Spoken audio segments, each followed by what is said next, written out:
জাগ্রত মা চণ্ডীর মন্দিরের অজানা কাহিনী। নমস্কার বন্ধুরা, স্বাগত আমাদের চ্যানেলে। সম্পূর্ণ তথ্যটি সংগ্রহ করা আপনাদের কাছে অনুরোধ, ভিডিওটি আপনারা সম্পূর্ণ দেখুন। প্রাচীন বৃহৎবঙ্গের উৎকলের প্রশাসনিক কেন্দ্র কটকের প্রাচীন দুর্গনগর বরবটি নামক দুর্গ বা কোটের কারণেই কোটক বা কটক নামটি এসেছে। কটকের এই বারবাটি কোট বা গড়ের অধীশ্বরী দেবী গড়চণ্ডী বা কটকচণ্ডী দেবী গজপতি বংশের কুলদেবী ছিলেন। দেবীর উপাসনার সূচনা সম্ভবত প্রথম যখন দশম শতকে কটকে দুর্গ নির্মিত হয় সেই সময়, পাল সম্রাট মহিপাল ও নয়পালের সময়কালে।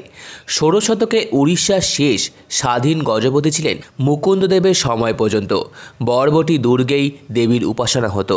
মুকুন্দদেব কালাপাহাড়ের কাছে পরাজিত হলে দেবীর বিগ্রহ সাময়িকভাবে হারিয়ে যায় লোকচক্ষুর আড়ালে। এই ঘটনা নিয়ে বেশ কিছু কিংবদন্তি এবং জনশ্রুতি প্রচলিত আছে। এরপর বহুকাল পরে কর্ণিকার ভঞ্জদেয় রাজবংশ কটকের অধিপতি হন। সেই রাজসভায় থাকতেন শক্তি সাধক হংস পাণ্ডা। তখন আদি বরবটি দুর্গ ধ্বংস হয়ে তৃণভূমিতে পরিণত হয়েছে। সেই তৃণভূমিতে নিজের গরুগুলির তত্ত্বাবধান করতে এসে হংস পাণ্ডা খুঁজে পান সেই স্থান যেখানে মায়ের বিগ্রহ মাটির নিচে রাখা ছিল। রাতে দেবীর স্বপ্নাদেশ পেয়ে হংস পাণ্ডা রাজাকে সব বৃত্তান্ত জানান এবং মা কটকচণ্ডীর বিগ্রহ পুনরুদ্ধার করেন।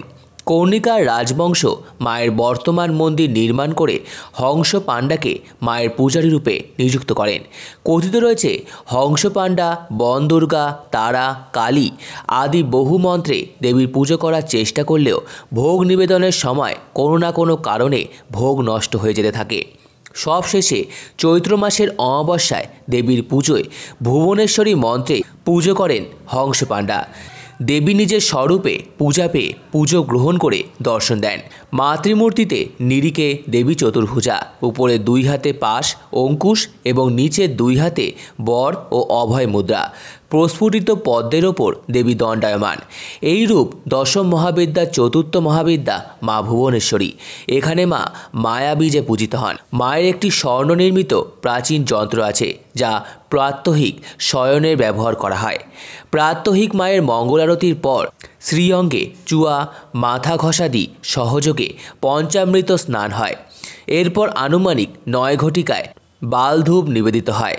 দুপুর ১টার সময় প্রত্যেক দিন ৫ রকম মৎস্য সহযোগে অন্নভোগ নিবেদন করা হয়। এরপর সন্ধ্যায় শীতলভোগ ও সন্ধ্যারতি অনুষ্ঠিত হয়।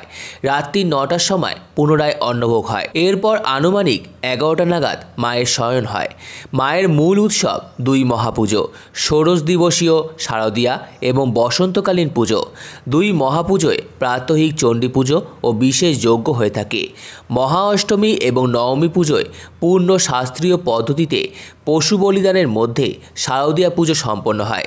শারদীয়া পুজোয় ১৬ দিন ১৬ রকম বেশে মা দর্শন দেন ভক্তদের। সব মিলিয়ে রৌপ্যনগরীর আরাধ্যা কটকচণ্ডী উৎকলের অন্যতম প্রধান শক্তিরূপে বিরাজমান। সম্পূর্ণ ভিডিওটি দেখার জন্য আপনাদের সকলকে অসংখ্য ধন্যবাদ। ভিডিওটি ভালো লেগে থাকলে লাইক, কমেন্ট, শেয়ার এবং চ্যানেলটিকে অবশ্যই সাবস্ক্রাইব করুন। ধন্যবাদ।